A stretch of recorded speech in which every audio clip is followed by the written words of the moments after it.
Η Ισαμπέλα Ροσελίνη είχε μακροχρόνια σχέση με τον σκηνοθέτη David Lynch, τον έρωτα της ζωής της. Πριν από αυτό ήταν παντρεμένη με τον σκηνοθέτη Μάρτιν Σκορτσέζε και αργότερα με τον μοντέλο Τζόναθαν Βίντεμαν, με τον οποίο απέκτησε την κόρη της Ηλέκτρα, επίσης επιτυχημένο μοντέλο.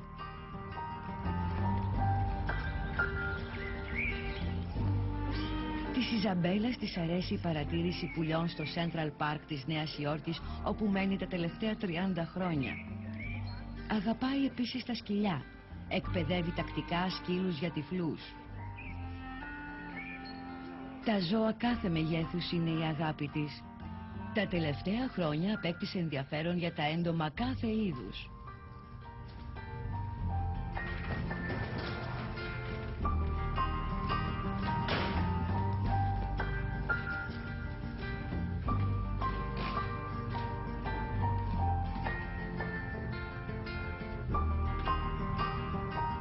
When you're a child, one feels, or at least I felt, like a caterpillar with 1,000 legs going everywhere.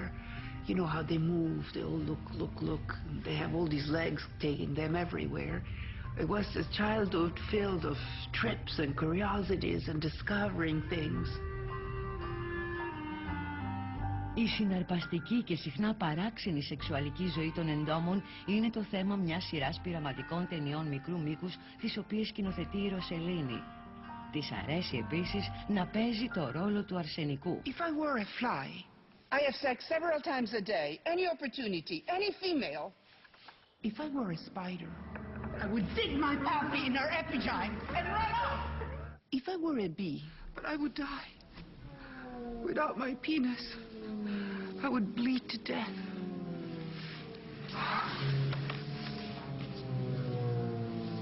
So we started with playing the male.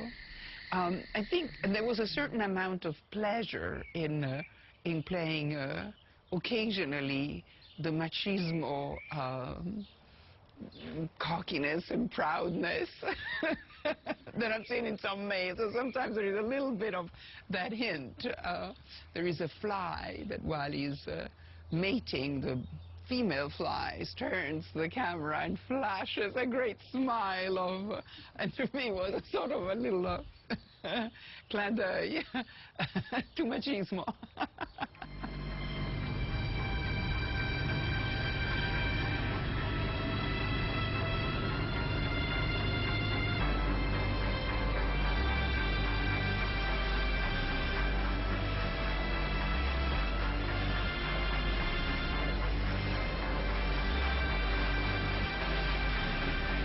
I had been looking for a scientist to help me do the research so that what I say in my films was correct and, you know, it was not mistaken. I wanted to be comical, but I wanted to be scientifically accurate. And the scientists, a lot of scientists didn't want anything to do with green porno, the name, and they had not seen my work, and so I think they were reluctant. But one of them, Claudio Campagna, from Argentina, was very enthusiastic, and he actually even invited me to Patagonia, and I went to Patagonia to see him. And so he said, it's very important that you do your green porno about fish, and also you can add something in your film that would tell about the plight of the sea.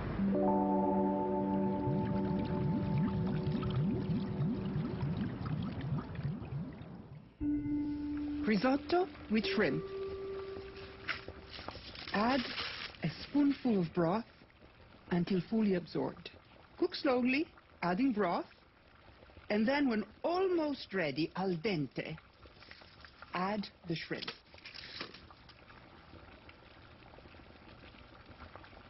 If I were a shrimp, I would be a male when young, but with age, I would become a female. I would have to get undressed, get rid of this tight armor. I would have to molt. And when soft and naked, I would mate.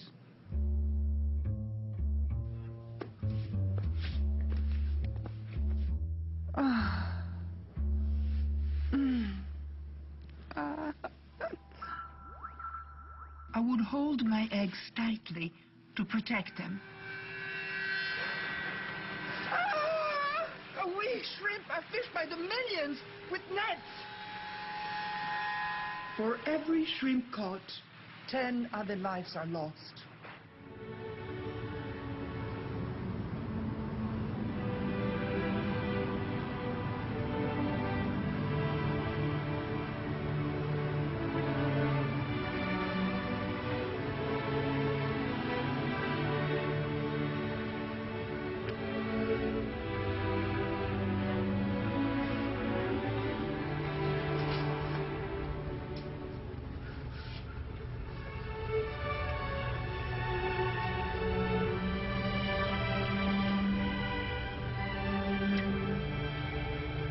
Questi buchini sono i buchi attraverso i quali i tube fit dall'interno del corpo escono. Ah, fuori. dall'interno del corpo? Sì, perché è qui che c'è l'animale. Qui ci sono le 5 gonadi, poi lo vedremo. Sì, quando sì, ma c'è apriamo un il sacco di riccio. donne per essere quello che sono. Sì, sono 5 gonadi per animale. Perché Niente tutto cervello. 5, niente cervello. È un organo di riproduzione il riccio di mare, esattamente. Tutto concentrato per la stagione riproduttiva, per il sesso. Hai capito. Quindi questo riccio adesso dobbiamo vedere se è maschio o femmina. Qua c'è il rano, qui ci sono i 5 gonopore. I 5 sì. E iniziamo a provare a scuotere. Così. Questa è masturbazione dei ricci. Sort of. Vediamo, ancora niente. Vuoi Niente. provare tu? Un po' più energico di come ho fatto io? Adesso, vero? È un maschio. È un maschio. È un maschio, ecco, vedi, Vedi? 5, 1, 2, 3, 4, 5. Vedi questi punti bianchi, sì, dai gonopori, questi fori escono lo sperma. Lo vedi com'è bianco? Sì.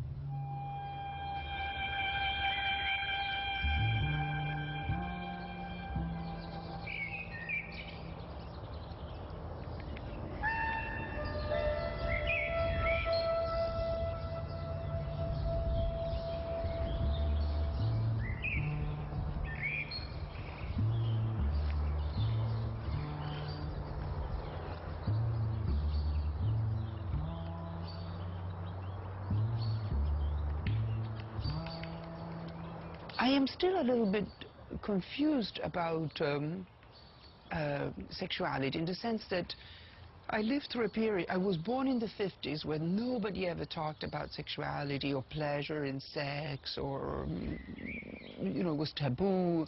I grew up believing it, you know, you get to be a virgin at marriage. I grew up without, still today we don't think about, nobody talks about menopause. You know, there are certain things that are very taboo.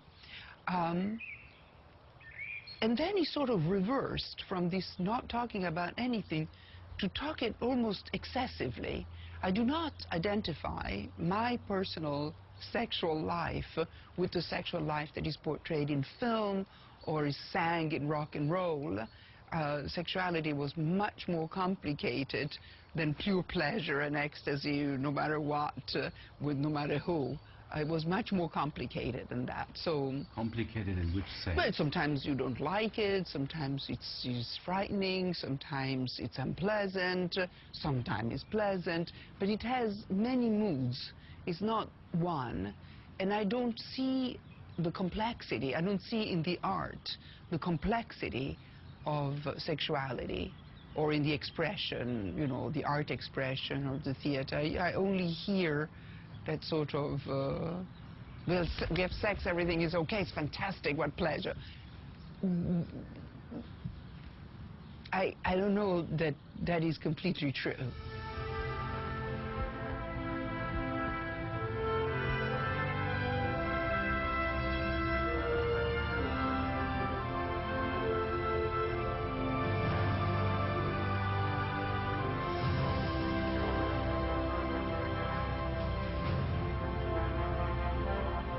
I would think he is the most important man in my life. I had been married twice, and I had a very long relationship with David Lynch, but my marriages and my relationship, they were important, but they never lasted so long. At least my father lasted for 24 years. He died when I was 24 years old. And And then his presence was very strong. You know, there's sort of an imprinting as you grow up. You learn a lot from your parents. You realize it later on in life. Oh, I do that differently because that's the way I was taught. I thought everybody did it. You know, you sort of make a comparison with other people and you realize that your parents had an influence on you. But I would say that my father was important because I lived with him for the first 24 years of my life. But also, it was very present even when we died. Still, when I talked to my brothers and sister, we often talked about him and say, would he like that? Would he approve of this? And if he still wouldn't approve it, we would feel a little chill in our spine. Oh my God, I've done something and Dad wouldn't have liked it. Dad, do you remember when I was a little girl? I thought you were pregnant because you had such a big belly. And you always said you regretted not being able to nurse us, your 7 children. Our favorite game was throwing ourselves on your belly like piglets, and you pretending to be the sow. I would embrace your enormous belly. Soft, round, warm, cuddly.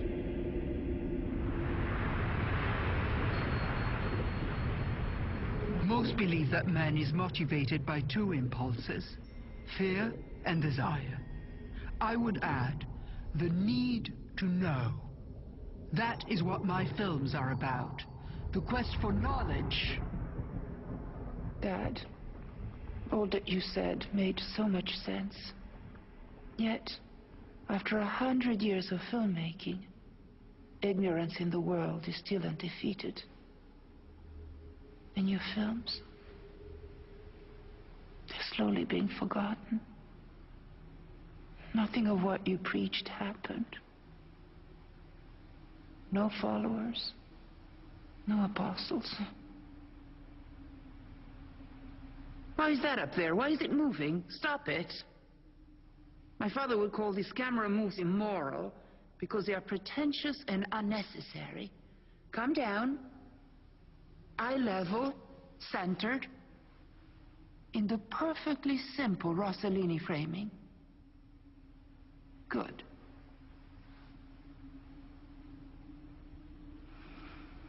I don't know if you're a genius or not, Dad, but I love you.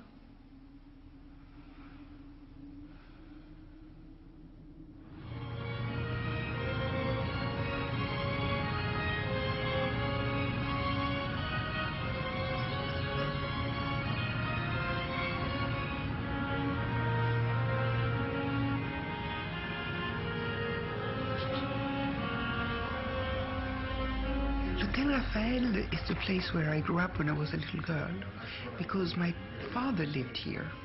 And from the age of maybe 4 to 6 or 7, we lived permanently here. This was the time that my parents were divorcing, and I was born in Rome, and I stayed for the beginning of my life in Rome, and then we moved to Paris during the divorce.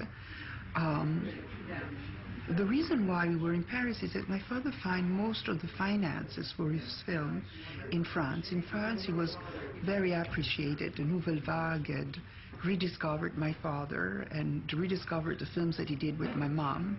The film that my mom and dad did together, Euro 51, Viaggio in Italia, Stromboli, were not successful commercially. So they felt very repudiated, both by America, who chased them away based on the scandal that my mom was in love with my father while she was still married to her first husband, and in Europe, where the couple had been accepted, the film were disliked. And so my father took refuge here at the Hotel Raphael, where he had many friends in Paris, and he felt very protected by the young and upcoming film critics like Godard, Truffaut, Rivette, the Cahiers du Cinéma, and then eventually they also became film directors. So he stayed here with my mom. Then they decided to just separate. So my mother found another husband, so she lived somewhere else. And meanwhile, we children remained for 2 years permanently at the Hotel Raphael with a babysitter. waiting for the family to settle in a new house.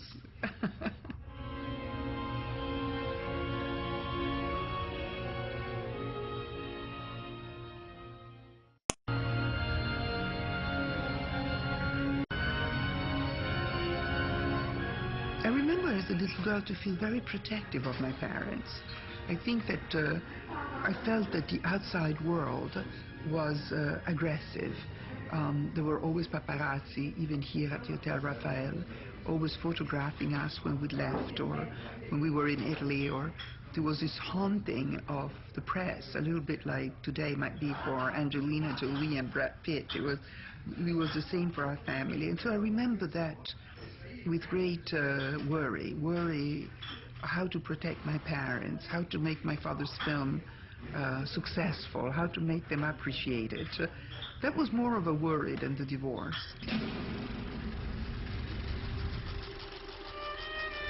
I fell in love with Roberto even before I met him. Just watching his open city, I wrote to him. I wanted to work with him. Mama. We ended up doing more than that. 5 films and 3 children. It wasn't easy working with your father. Why did you fall in love with Dad? Because Roberto was so rare. No one was like him. Generous. Even with the money he didn't have. Strong. He gave me courage. Something I never had. Why did you divorce? Oh, because Roberto was always in turmoil. He needed a hurricane. Life was a battle, films were a battle. If he didn't have battle to fight, he was bored.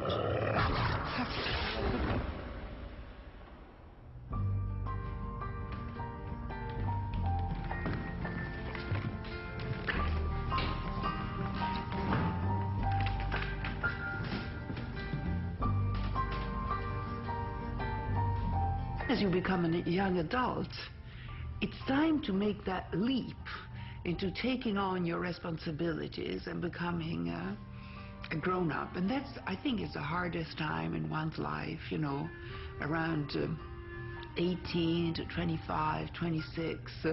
They're hard years, at least they were for me. They were the hardest one. I wish I could be in a cocoon, just waiting, completely protected. In fact, I started to work with many comedians, but one of them became very famous, and is Roberto Benigni. And we started together when we were 19 on a television program called L'Altra Domenica, which means a different Sunday. It was a Sunday late afternoon program. But then L'Altra Domenica also liked to have correspondents from abroad. And I had come to New York to learn English, and so I started doing little reportage from New York. And it worked very well, and so I sort of remained in New York. It wasn't one reason in particular. It was that it was easy to work in America, that it is in Italy. Even if I worked for the Italians, somehow it was easier to work in America. Working for television and for The Other Sunday gave me the opportunity to meet interesting people, interviewing Barbra Streisand, Woody Allen, Muhammad Ali, Joe Frazier. I mean, and also Marty Scorsese, who I've then ended up marrying, was my first marriage. And we've met doing an interview for his film The Last Waltz. Isabella, ma è una cosa meravigliosa, guarda. E quindi passavamo tanto tempo insieme, perché lei è una persona, è come parlare di una nuvola, hai capito? E così si sta a guardarla e ci si sente parte della natura insieme. E allora con Isabella sentivo, andavamo in motorino insieme, io ho delle immagini, come si ha delle immagini, lei è munita, diciamo, nella sua faretra, è piena di quel divino fanciullo che è l'ironia. L'ironia è la sua risata, quando ride, ecco che una bellezza così come lei deve nascondere per forza un Dio, c'è una divinità dentro Isabella, infatti ha fatto Minerva nell'Odissea, Omero era suo padre è l'Omero del cinema italiano, no? È una cosa Rossellini, hai capito?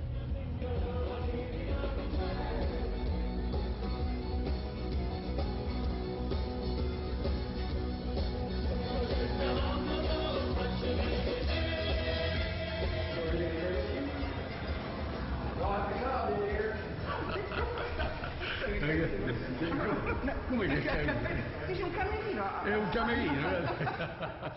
Come sta? Va bene? Allora andiamo, perché tu cominci. Va bene, io devo cominciare. Lei era una grande giornalista, era destinata a essere la più grande giornalista italiana. Ha cominciato con me come giornalista. Poi la bellezza mi ha portato. Sì, faceva delle corrispondenze da New York City versus l'Italia, raccontando la New York come dire, la swinging New York di allora, e poi dopo però la bellezza, l'avvenenza, la bravura, la simpatia, la nascita l'ha portata a diventare Isabella Rosellini e a rappresentare il nostro paese che al meglio non si può.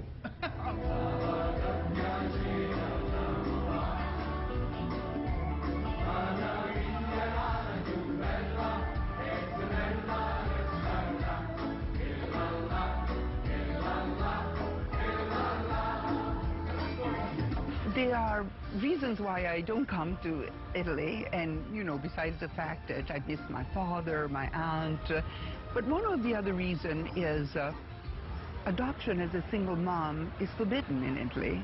I didn't know when I adopted Roberto, because I adopted Roberto in America, and then I went to the Italian consulate, because I had an Italian passport at the time, to say I've adopted a child, and so I present my new child and have documents.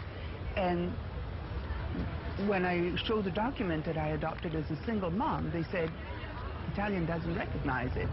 So that I had a son in America, but I was, I don't know, a kidnapper in Italy or something like that.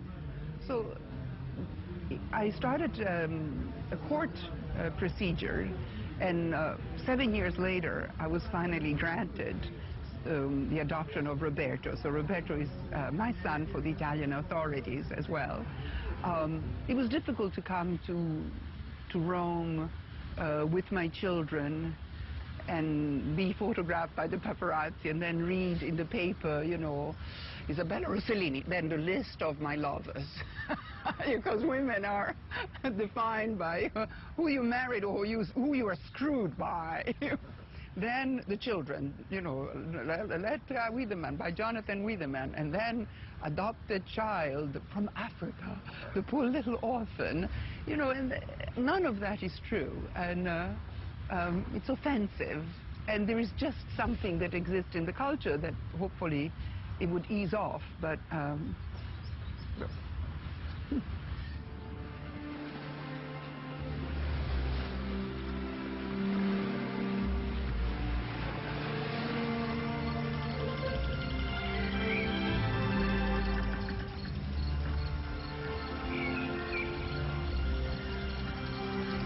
we all are familiar with the romance of having your own child and saying, oh, I wish the warmth of my dad, but the vulnerability of my mom.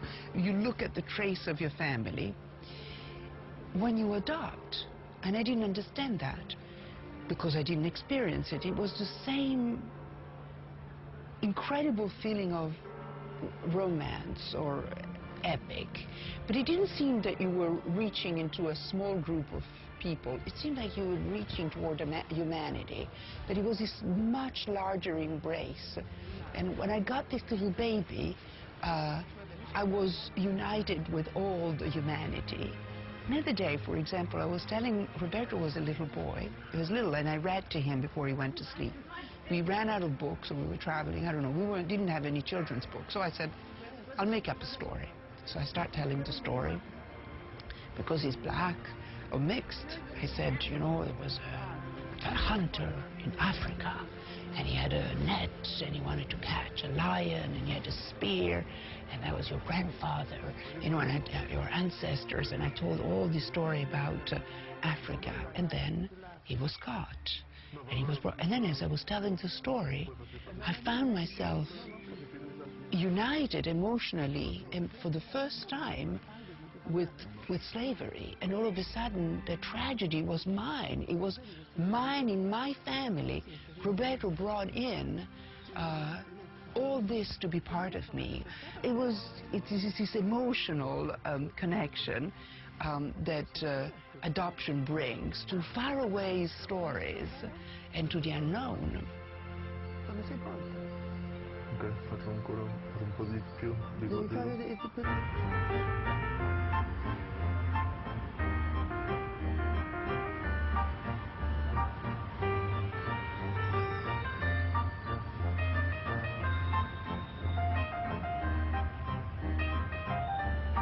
I think I miss the beauty, I miss the long friendships, I miss the dinners, so I do think though they are very long, really too much, but I miss this long time where you sit and you stay and friendship.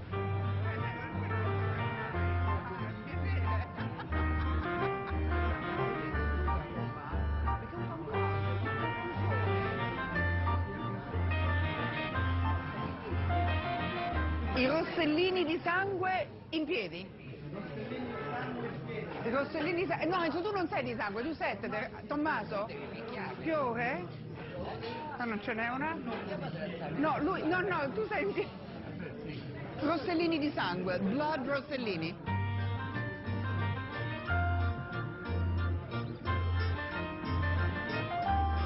In Italy, there is no plan. You know, everybody lives here in this beauty. We're constantly reminded that other people lived before us and they're dead and they are underneath us. Every time you dig a hole, there is another house, bodies, you know, centuries after centuries. So there is a sort of sense of destiny. We're here to enjoy this life, less driven as I'm going to make my life.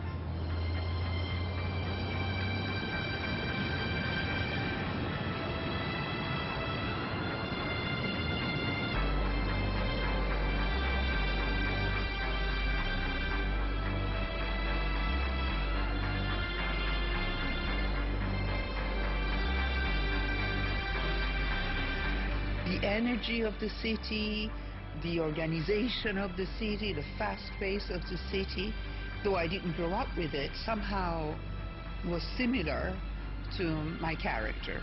And so New York felt, little by little, became my city. And still today, it is my city.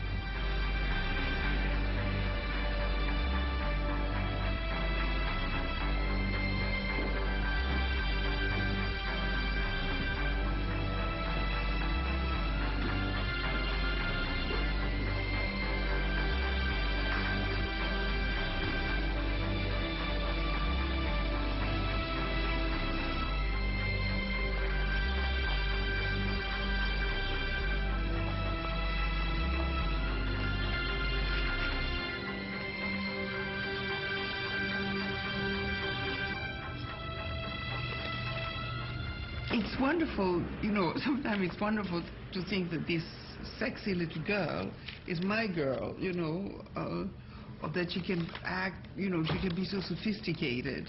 Sometimes I don't recognize. I mean, I recognize her here because she's more baby-like. But sometimes I say, oh my God, this big girl is my daughter, and that's very emotional.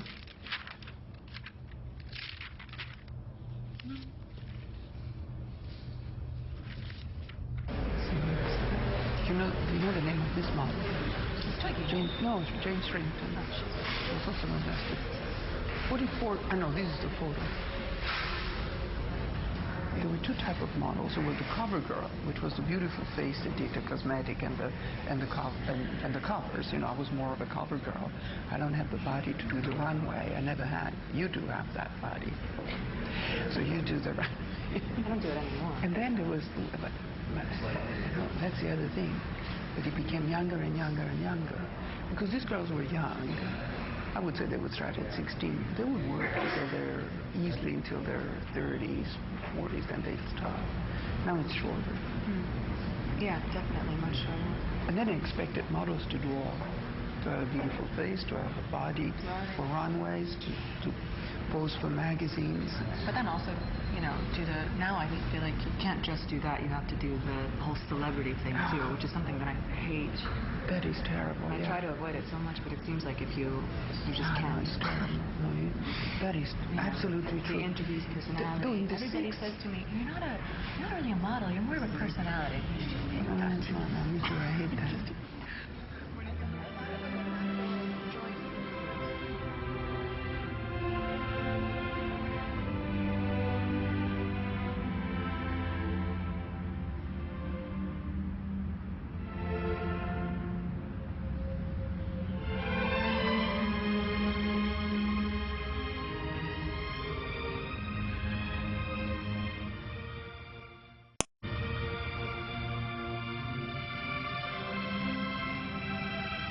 I was hugely successful, and the campaign was hugely successful, and the marketing research said that women appreciated that I was a model selling anti-age cream because I was credible. I was a woman in my 40s and not a woman in their 20s. So everything indicated that it was a good success, and I had to stay. But I think the idea that a woman after 40 cannot be attractive, cannot represent beauty, was stronger. And so I saw it coming. When was my birthday, when I turned 40th, in the morning, I received so many flowers, the sales department, the executives, the publicity department, so many flowers. At a certain point, I said, a bit too many. Maybe it looks more like a funeral rather than a birthday. And indeed, 2 days later, the director of Ed, we have, you've reached an age where now we have to move on. And because you are successful and because you're so loved, would you take the responsibility and say that you have decided to retire? And that I refused. I said, obviously you can let me go, but I'm not going to take the responsibility for it.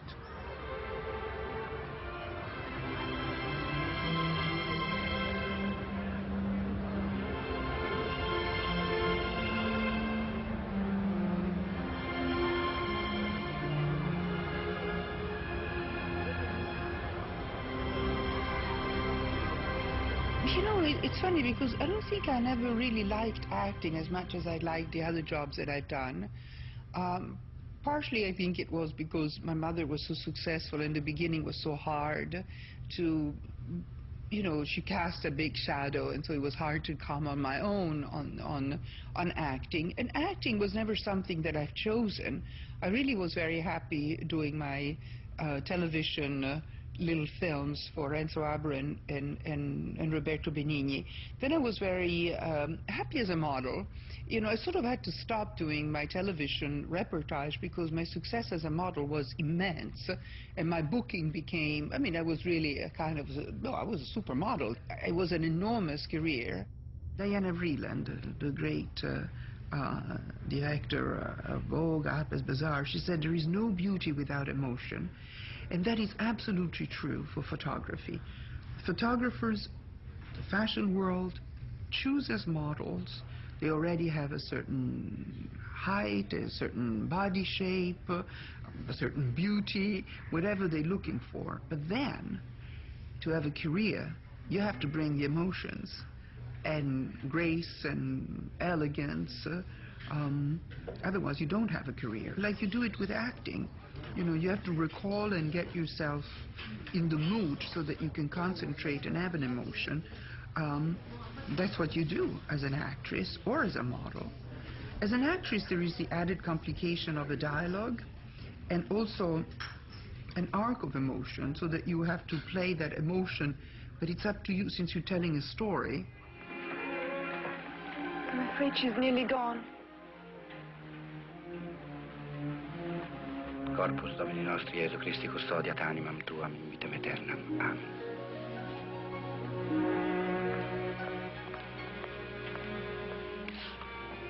In 1976, Mother was offered the role of a crazy Contessa Casati, and Mama was really happy to work with Liza and Minelli, but most of all because she could be in Rome for 3 months with us, with her 3 children that she had, 3 Italian children. And Mama found for me a little role to play. On her deathbed, the Contessa Casati is run over by a car, and she's brought to a hospital. And when she's at the hospital, the nun comes and, you know, to see the vital signs. And by the time Liza Minnelli arrives, I had to say, you know, the Contessa is dead. So that was my role. Contessa, I'm sorry. You've come too late. God is with her. And I was very, very shy. It wasn't a fun day for me. But anyway, I stayed with my mom all day. And she thought it was interesting because she thought, oh, it'll add something strange to the film, the fact that I would look at, meaning the Contessa Casati, the crazy character she was playing, I would look up at the nun, and somehow that nun had the face that the Contessa Casati had when she was young, because I looked so much like my mom. So mother thought that that was an added little surrealistic moment in the film.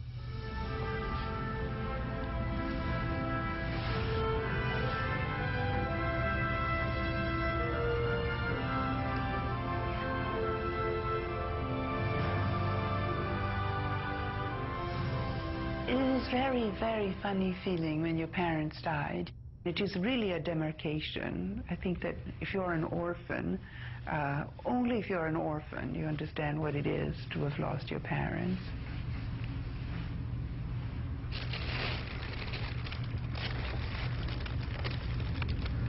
My mother died in '82.